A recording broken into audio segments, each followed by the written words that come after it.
ரசூலா வந்து இன்னும் சில விஷயங்கள் சொல்கிறாங்க சைத்தானை பற்றி.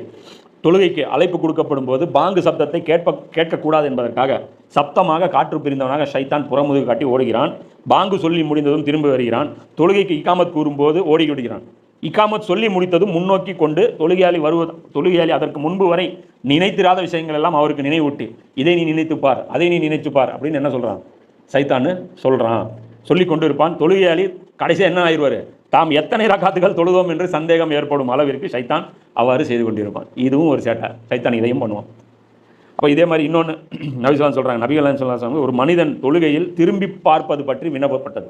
தொழுகையில் ஒருத்தன் திரும்பி பார்க்குறான், இது சரியா தப்பான்ற ரசூலாட்ட கேட்குறாங்க. இப்போ ரசூலா சொல்கிறாங்க, அது ஒரு அடியானின் தொழுகையில் இருந்து ஷைத்தான் இராஞ்சி செல்லும் ஒரு பகுதியாகும். உங்கள் தொழுகையிலேருந்து திருடிட்டு ஓடுறான் சைத்தானு, திரும்பி பார்க்க வச்சான்ல, அவன் அந்த நேரத்தை வந்து தொழுகையிலேருந்து உங்கள் தொழுகையுடைய அமலை வந்து அவன் தேடிட்டு ஓடுறான்.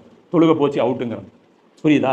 இந்த மாதிரி எல்லாம் சைத்தான் வந்து என்ன பண்ணுவான், நம்ம வாழ்க்கையில் வந்து எஃபெக்ட் பண்ணிட்டே இருப்பான். அப்போ நம்ம எவ்வளோ ஜாக்கிரதையாக இருக்கணும்.